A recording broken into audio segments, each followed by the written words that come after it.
Le retour des taux négatifs plane comme un mauvais présage sur les économies développées. Dans un monde où l'on croirait aux anticipations rationnelles, cela voudrait dire la perspective d'une croissance nominale structurellement très faible, voire négative.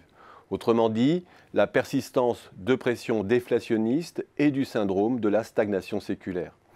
Et il suffit de regarder la série des taux longs en Allemagne ou aux États-Unis pour comprendre que près d'une décennie d'acharnement thérapeutique monétaire pour réinflater et redynamiser nos économies sont à peine parvenus à les maintenir au-dessus de la ligne de flottaison. Mais ces politiques d'injection massive de liquidités n'ont en rien enrayé la tendance de fond, notamment en Europe. Elles ont juste permis de péniblement ancrer l'inflation sous-jacente sur 1%, bien en deçà de la cible de la BCE, et au moindre coup de mou ou signal de normalisation graduelle de la politique monétaire, les rendements longs sont aspirés vers le bas. Ils passent une nouvelle fois en Allemagne en zone négative après l'épisode de l'été 2016. Il faut néanmoins s'interroger sur l'information que véhiculent ces taux zéro ou négatifs.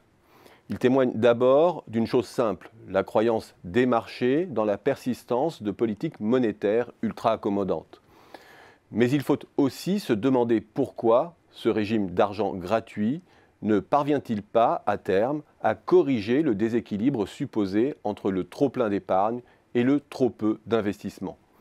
Pourquoi ne produit-il pas, d'un côté, un effet défavorable à l'épargne, découragé par la faiblesse des rendements, et de l'autre, un effet favorable à l'accumulation du capital et à la croissance potentielle, comme nous l'apprend la théorie. Que voit-on en fait? Dans le monde développé financiarisé, la faiblesse des taux a pour fonction 1. De soutenir la valeur des actifs mobiliers et immobiliers. Les politiques monétaires sont d'abord conçues pour éviter la grande culbute de la finance. 2. Cette faiblesse des taux constitue ensuite un formidable levier pour financer les opérations de croissance externe, autrement dit les fusions-acquisitions. Elle accélère la consolidation des secteurs dans un contexte de faibles débouchés et d'émergence de nouveaux concurrents. 3. Ces fusions-acquisitions, qui agrègent du capital existant, ne produisent aucune croissance au plan macroéconomique, voire en détruisent, et aboutissent in fine à une revalorisation des actifs matériels et immatériels au bilan des entreprises, une hausse de la valeur des actifs comptabilisés en goodwill. 4. La faiblesse des taux permet aux entreprises qui disposent de bonnes signatures de se doter d'importants coussins de liquidité, avec un très faible coût d'opportunité, sans qu'elles aient à prendre des risques d'exploitation. Et 5, elle alimente le jeu des rachats d'actions qui participent à la valorisation des actifs. Si l'on prend en compte ces 5 faits stylisés, la faiblesse des taux ne sape pas le rendement du patrimoine, tout au contraire, elle le soutient à travers le jeu des plus-values et entretient une mécanique haussière décorrélée de l'activité réelle. Et aucun mécanisme autocorrecteur ne vient corriger le déséquilibre épargne-investissement.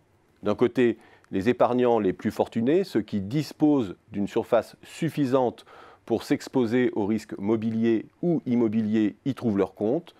De l'autre, cette épargne ne s'investit pas dans des capacités nouvelles. Elle nourrit, au contraire, un processus de création de valeur purement financière.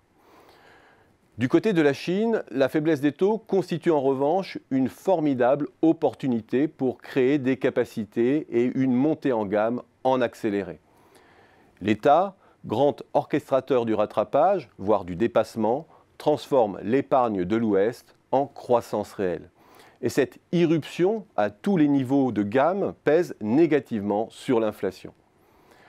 Création de valeurs financières d'un côté et création de valeurs bien réelles de l'autre, il y a in fine dans la faiblesse des taux bien plus qu'un signal d'étiolement de la croissance et de l'inflation. Il y a la construction d'un terrain propice au basculement du monde. Et si l'on veut se faire peur, le risque que l'Occident s'enferme dans un jeu à la Ponzi, avec en perspective le spectre d'un grand bradage de nos actifs auprès des puissances qui auront joué la partition de l'accumulation réelle.